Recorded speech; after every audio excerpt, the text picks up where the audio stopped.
الحمد لله رب العالمين والعاقبة للمتقين والصلاة والسلام على سيد الأنبياء والمرسلين وعلى آله وأصحابه أجمعين أما بعد.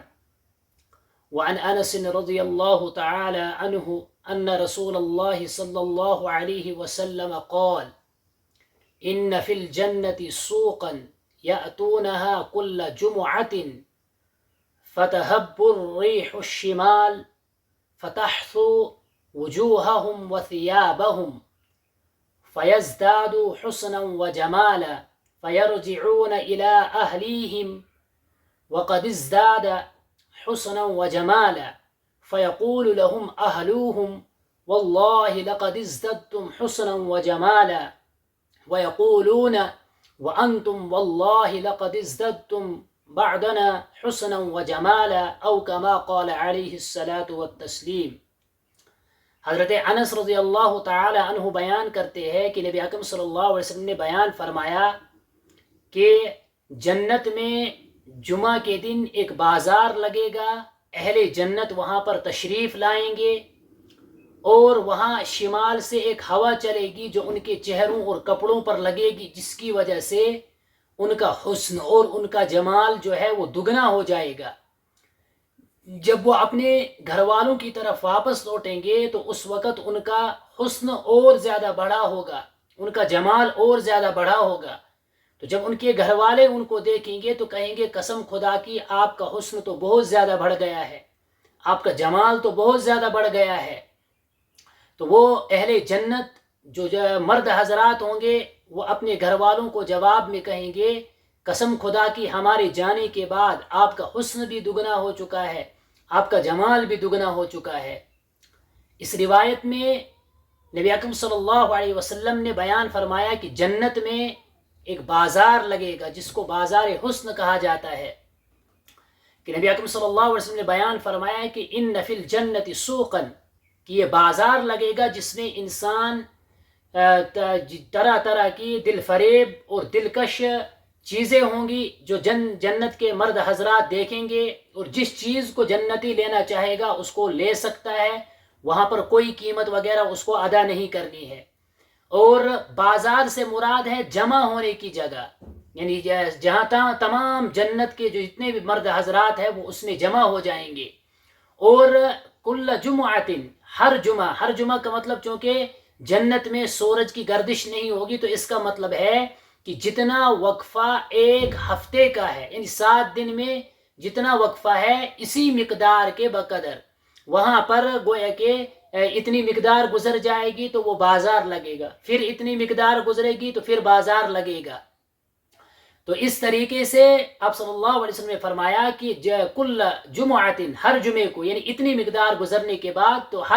گویا کہ ہر ہفتے کی مقدار گزرنے کے بعد یہ بازار حسن لگے گا۔ اور اس بازار میں جانے کے بعد جو اہل جنت ہوں گے وہاں پر جائیں گے تو وہاں پر ہوا چلے گی شمال کی جانب سے۔ انسان جب قبلے کی طرف رخ کر کے بیٹھتا ہے تو اس وقت دائیں ہاتھ کی طرف سے جو ہوا چلتی ہے اس کو شمال کی ہوا کہتے ہیں، اور یہ ہوا جو ہے بہت اچھی ہوتی ہے۔ اس ہوا کے بعد عموماً بارش ہوتی ہے، تو یہ ہوا ان کے کپڑوں اور جسم پر لگے گی جس کی وجہ سے ان کے حسن میں اضافہ ہو جائے گا۔ پھر نبی اکرم صلی اللہ علیہ وسلم نے فرمایا کہ ان کا چہرہ جو ہے وہ پہلے سے زیادہ حسین بن جائے گا۔ وہ اپنے گھر والوں کے پاس آئیں گے تو جس حال میں وہ گئے تھے اس سے زیادہ حسن ان کا ہوگا، تو ان کے حسن کی جو جھلکیاں ہیں، ان کا جو نور ہوگا، اس کی روشنی ان کے گھر والوں پر پڑے گی تو اس سے ان کے حسن میں بھی اضافہ ہوگا، تو پھر یہ کہیں گے کہ آپ کے حسن میں بھی اضافہ ہے۔ اس روایت سے یہ بھی پتہ چلتا ہے کہ جنت کے بازار میں صرف اور صرف مرد حضرات جائیں گے، عورتیں وہاں پر بھی بازار میں نہیں جائیں گی، جس سے پتہ چلتا ہے کہ بغیر ضرورت شدیدہ کے،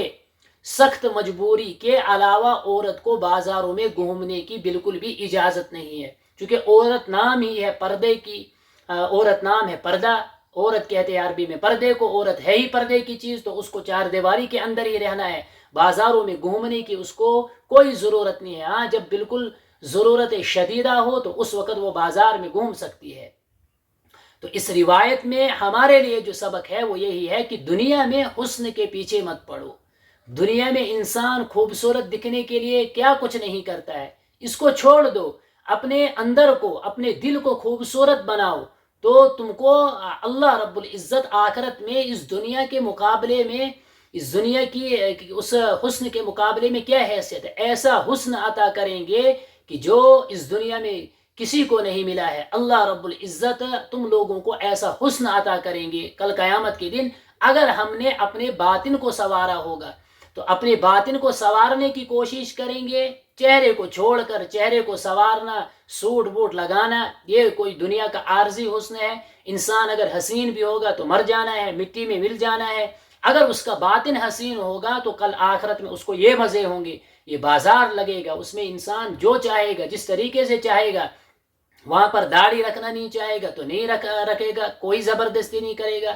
انسان، حتیٰ کہ وہاں پر نماز بھی معاف ہوگی، انسان کو نماز بھی نہیں پڑھنی ہے۔ جنت کا حال ہے۔ دنیا میں ہم ان چیزوں کو کریں گے جن چیزوں کو کرنے کا ہمیں حکم دیا ہے، تو آخرت میں ہمارے مزے ہی مزے ہوں گے۔ اللہ رب العزت اپنے احکام کی پابندی کے ساتھ ان کو پورا کرنے کی توفیق عطا فرمائے۔ وآخر دعوانا الحمد للہ رب العالمین۔